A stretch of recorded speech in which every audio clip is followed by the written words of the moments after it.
últimos dias foram cheios de mais notícias para Jair Bolsonaro, a começar pelas acusações de que presentes de líderes estrangeiros, dados quando ele era presidente, foram negociados no exterior. E ontem, um depoimento na CPMI dos atos golpistas fez a crise subir de patamar. Diante de deputados e senadores, Walter Delgatti Neto, também conhecido como hacker da Vaza Jato, acusou Bolsonaro de pedir uma ação para fraudar as urnas eletrônicas. E ele ainda disse ter recebido do ex-presidente a promessa de indulto caso fosse preso. Eu não entendi. Ele disse assim: fique tranquilo, se caso algum juiz te prender, eu mando prender o juiz. E deu risada. Na terça-feira, o advogado do ex-ajudante de ordens de Bolsonaro, Mauro Cid, envolvido até o pescoço no caso das joias, disse que ele apenas seguia ordens, sugerindo que a operação para negociar os presentes teria vindo do próprio Bolsonaro. O Ao Ponto de hoje fala sobre a sequência de novas acusações envolvendo Jair Bolsonaro e sobre o possível novo depoimento de Mauro Cid à Polícia Federal, agora afirmando ter entregado dinheiro vivo ao ex-presidente relacionado à venda de um Rolex.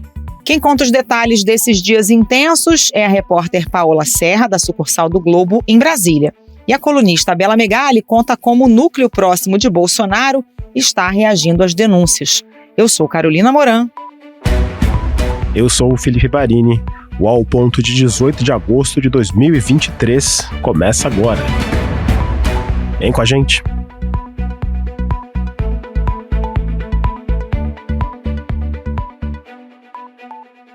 Paola Serra, bem-vinda aqui ao Ao Ponto mais uma vez, sempre um prazer recebê-la.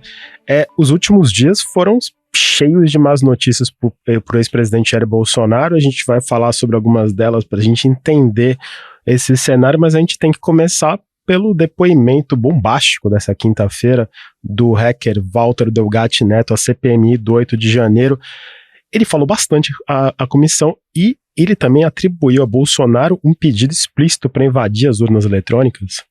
Exatamente, Felipe. Em depoimento hoje à Comissão Parlamentar Mista de Inquérito dos Atos Antidemocráticos de 8 de janeiro, Walter Delgatti Neto atribuiu ao ex-presidente Jair Bolsonaro orientações para manipular as urnas eletrônicas, para assumir a autoria de um suposto grampo realizado contra o ministro Alexandre de Moraes, do Supremo Tribunal Federal, e também a participar de reuniões com o Ministério da Defesa sobre esses temas. Quem pediu para o senhor tentar fraudar esse sistema?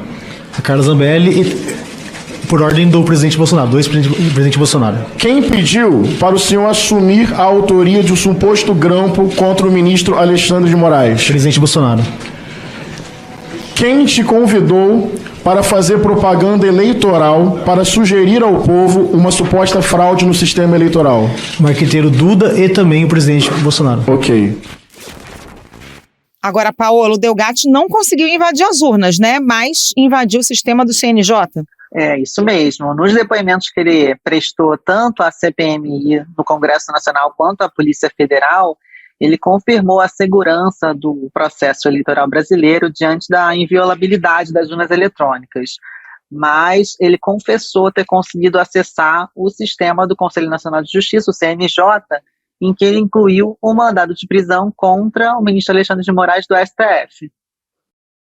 Quantas pessoas foram vítimas do estelionato que o senhor praticou? Relembrando que eu fui vítima de uma perseguição em Araraquara, inclusive equiparada à perseguição que Vossa Excelência fez com o presidente Lula, integrantes do PT, e ressaltando que eu li as conversas de Vossa Excelência e li a parte privada e posso dizer que o senhor é um criminoso contumaz. Cometeu diversas irregularidades e crimes. Pediria aqui que fosse advertido o depoente que não pode chamar um senador de criminoso cometendo crime de calúnia. Peço escusas, então. Numa sessão cheia de momentos tensos, a gente acabou de ouvir agora mais um momento que ele discutiu com o senador Sérgio Moro. E o Delgatti, ele na véspera tinha conseguido no STF o direito de ficar calado. Ele revelou que esteve no Ministério da Defesa e foi recebido pelo próprio ministro, algo que aparentemente já foi confirmado que aconteceu. Exatamente. Logo no início do depoimento, a CPMI, os parlamentares especulavam se o Walter Degatti Neto ia falar ou não, já que ele tinha conseguido aí no STF um habeas corpus, né, em que ele tinha o direito aí ao silêncio.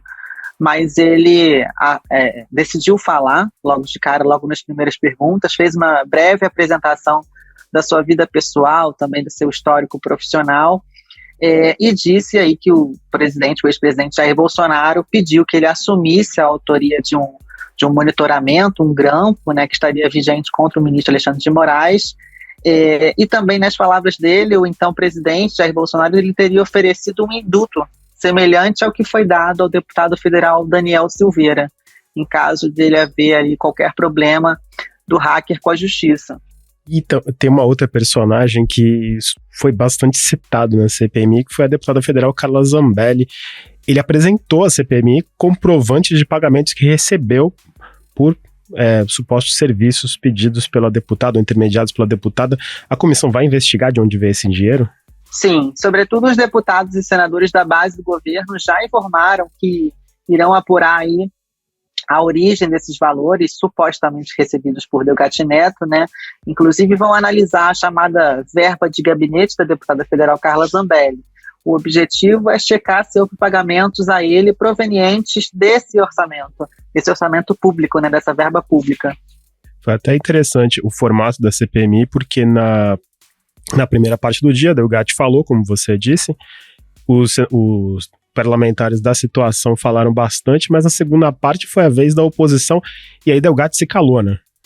A partir da volta ali da sessão, né, após o almoço, em que estavam listados ali para perguntarem os deputados de oposição, os deputados e senadores de oposição, como o filho do ex-presidente Jair Bolsonaro, o senador Flávio Bolsonaro, a partir dessas perguntas ele se calou e fez jus aí ao direito concedido pelo Supremo Tribunal Federal de permanecer em silêncio em caso de perguntas que lhe incriminassem, né? E teve deputado que aproveitou para fazer piada até durante essa segunda parte da sessão.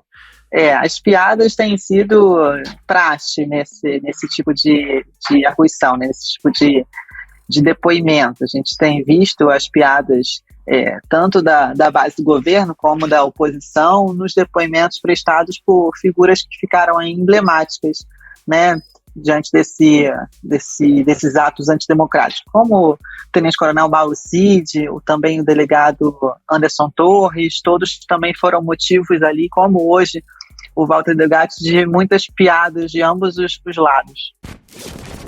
Foi interessante conversar contigo assim que voltamos do almoço, e você falou que acabou almoçando agora há pouco aqui, né? Foi picanha, né, que você falou? Picanha do Lula?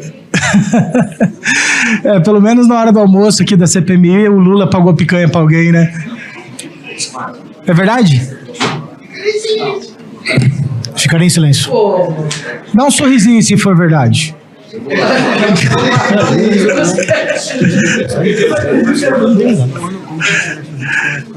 Olha lá, bom, ele não sorriu, fica essa dúvida e tal. Eu percebi que você falou pro pastor da Shopee que o Bolsonaro era culpa de tudo. O Palmeiras não tem mundial, é culpa do Bolsonaro? Fica em silêncio, gente. Respeitar o deputado. Fica em silêncio aí. Deixa o deputado continuar. Presidente. Não estou enxergando nenhum desrespeito. Paola, tem um outro episódio que pesa contra Bolsonaro, que é o da recompra do Rolex, né, que foi um presente oficial dado a ele quando era presidente, vendido nos Estados Unidos. O advogado Frederico Assef admitiu que recomprou esse relógio, que inclusive foi entregue ao Tribunal de Contas da União, mas tentou isentar o ex-presidente. O Assef teve os celulares apreendidos na noite de quarta-feira. A CPI também deve pedir acesso a essas informações? Sim, os deputados estão acompanhando, né, todos os desdobramentos das investigações da Polícia Federal e devem se debruçar nos próximos dias também sobre os alvos recentes dos mandados de busca e apreensão. Como o advogado Frederico Assef, que representou o clã Bolsonaro em diversos processos, né, falou pela família em diversas ocasiões, inclusive no início da investigação sobre o esquema das joias, e também sobre o general do Exército Mauro César Lorena Cid. né, pai do tenente-coronel Mauro Cid, ex-ajudante de ordens do Jair Bolsonaro. Agora, Paola, nessa quinta-feira lotada de notícias, teve essa bomba no começo da noite. O novo advogado do tenente-coronel Mauro Cid, César Bittencourt, disse que o ex-ajudante de ordens de Bolsonaro vai prestar um novo depoimento, assumindo ter vendido o Rolex, mas também afirmando ter entregue dinheiro vivo a Bolsonaro relacionado à venda. Esse depoimento promete se acontecer realmente, promete ser bombástico, né?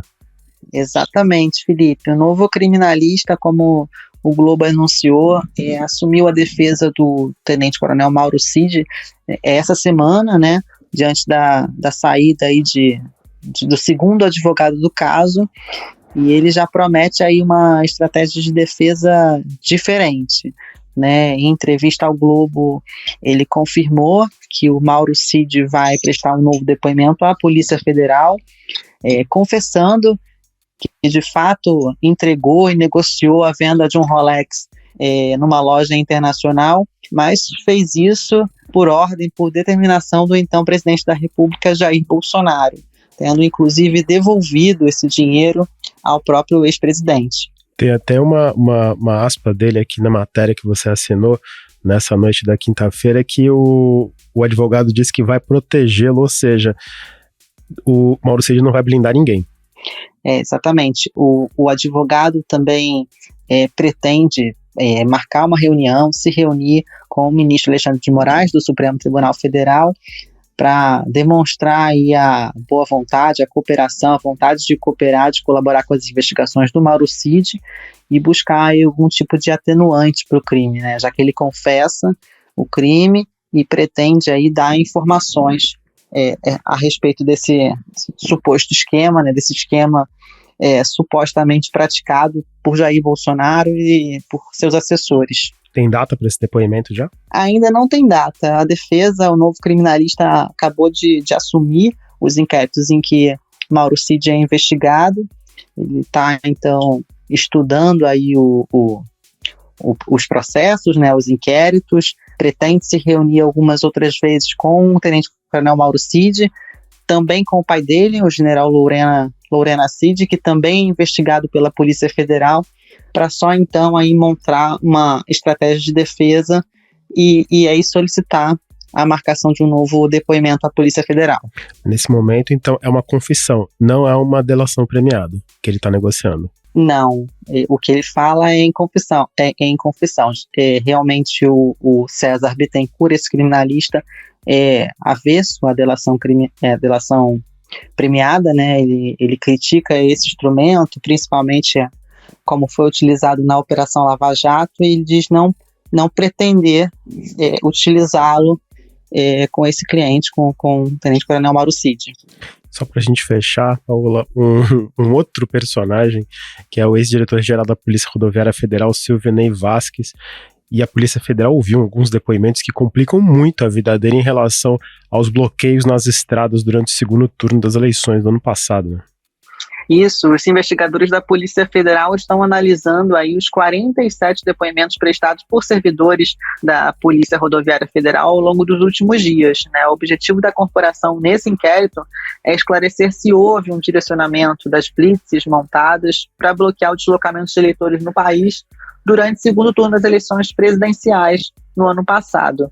Esse inquérito em específico apura se o então candidato Lula foi prejudicado por esses bloqueios, essas blitz, em detrimento ao então candidato Jair Bolsonaro.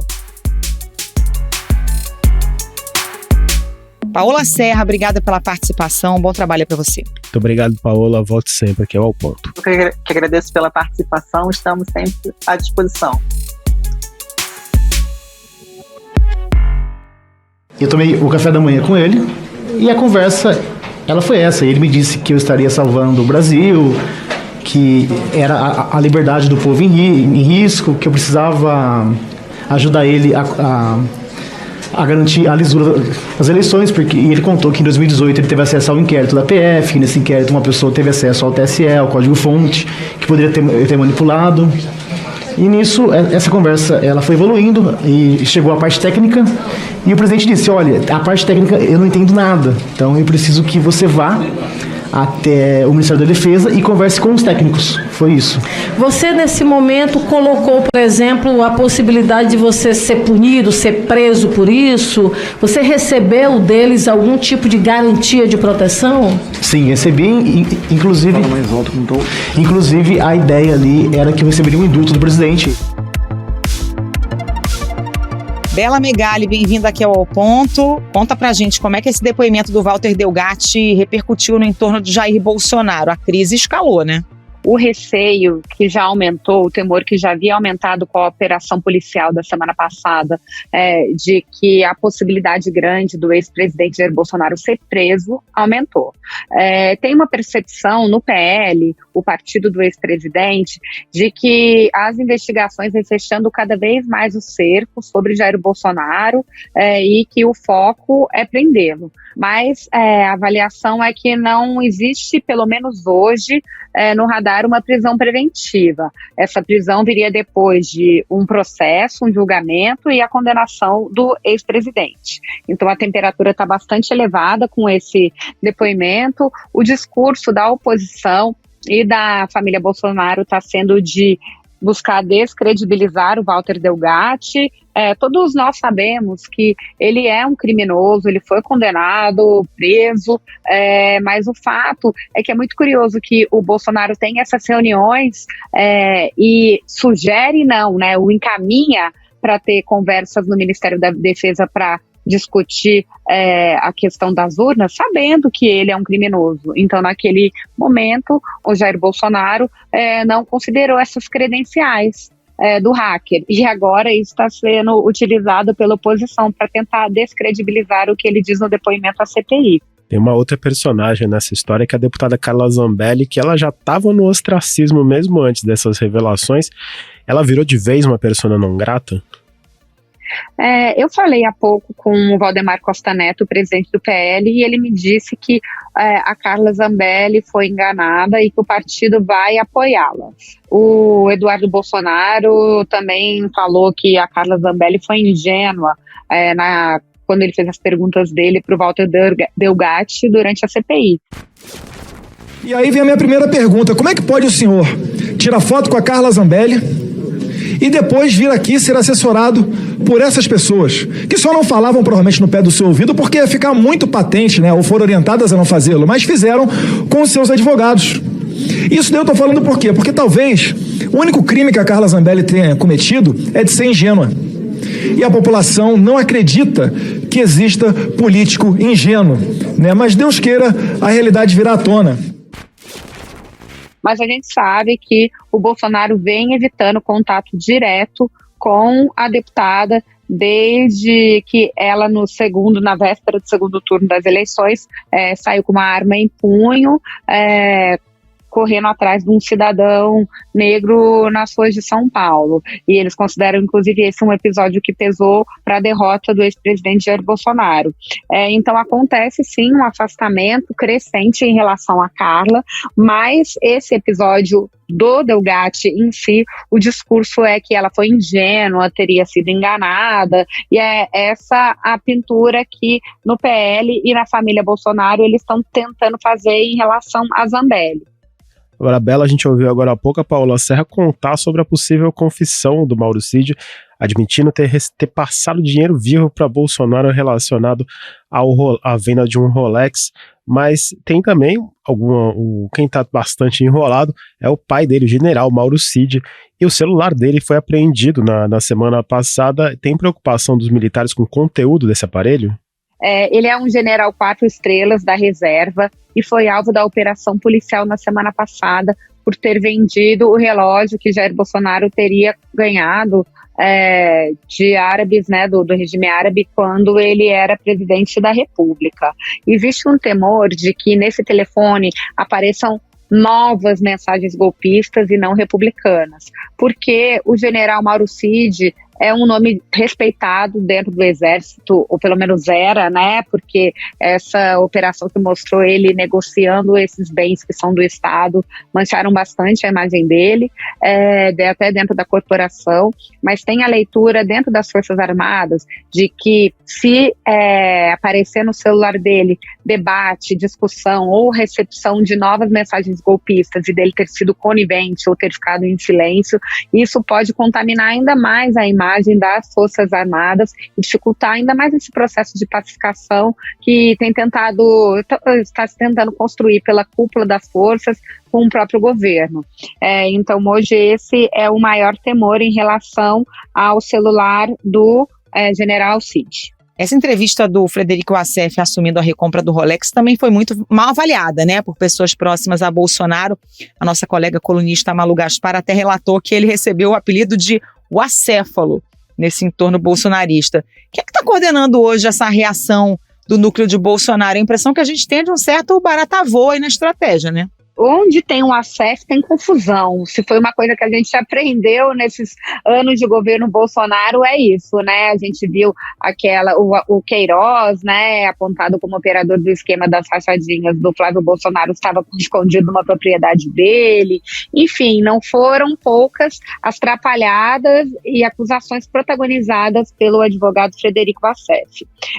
E agora a gente vê ele no centro de mais uma confusão. Primeiro, ele nega para a jornalista Andréa Sadi, da Globo News, que teria visto o relógio, teria qualquer envolvimento. Aí vem à tona a notícia de que existia um comprovante da recompra do Rolex em nome dele. Então ele convoca uma coletiva de imprensa e fala, sim, comprei o relógio, mas não dá esclarecimentos, a ordem de quem, por quê, tenta isentar o presidente Jair Bolsonaro sem conseguir fazê-lo, né? E o que acontece é que, em decorrência disso, a Polícia Federal pede uma busca e ele é alvo de uma busca na noite de quarta-feira num restaurante, numa churrascaria em São Paulo, durante seu jantar, e 4 celulares que estavam em posse de Wassef, 2 com ele no restaurante, 2 no carro, são levados. E entre esses celulares está o aparelho que o Wassef gosta de se gabar e mostrar para interlocutores, que é o que usa exclusivamente para falar com a família Bolsonaro, especialmente o ex-presidente Jair Bolsonaro e seu filho, o senador Flávio Bolsonaro. Agora a polícia vai começar a periciar e analisar esses aparelhos e a gente vai descobrir se era bravato ou se de fato o Wassef tinha esse aparelho para ter essas conversas sigilosas com o Flávio Bolsonaro e quais eram essas conversas que necessitavam de tanto sigilo. Bela, aproveitando essa sua menção da família Bolsonaro, como que eles estão em meio a essa crise ou sequências de crise?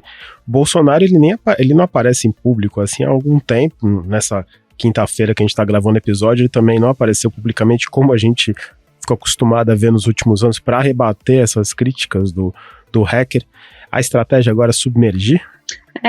Felipe, inclusive chamou minha atenção que pelo menos até a gravação desse episódio, o Bolsonaro não tinha ido às redes sociais fazer nenhum vídeo ou gravação, ferramenta que ele recorreu muito, né, ao longo do seu mandato, não convocou nenhuma live. Então, para esse tipo de calúnia e difamação que ele afirma que o hacker está fazendo, me chama a atenção ele não ter dado uma resposta em tom mais alto. Houve uma ação na justiça, mas de fato a gente não viu o ex-presidente vociferando e recorrendo às redes sociais para argumentar a versão apresentada pelo hacker. Agora, de fato, ele tem uma agenda prevista para hoje, sexta-feira, na Assembleia Legislativa de Goiás. Ele vai receber o título de cidadão e ali é um ambiente controlado, porque não é um evento em que toda a população e quem quiser pode chegar, e é um espaço onde ele tem apoio maciço. A Michelle Bolsonaro, mesma coisa, está tendo a agenda nesta quinta-feira e também na sexta em São Paulo, mas com lideranças do PL. Então, o que o partido fez nesse momento é retomar as agendas para não dar aquele sinal de estabilidade que os escândalos estão movendo os movimentos do ex-casal presidencial, mas em ambientes controlados, ou seja, em lugares que estão tentando poupá-los de ter qualquer tipo de provocação ou reação.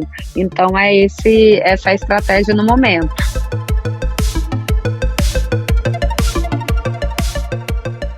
Bela Megali, como sempre, muito obrigado pela sua participação e ficamos atentos aos próximos episódios dessa crise. Obrigada a você, Felipe, obrigada a Carol e aos ouvintes.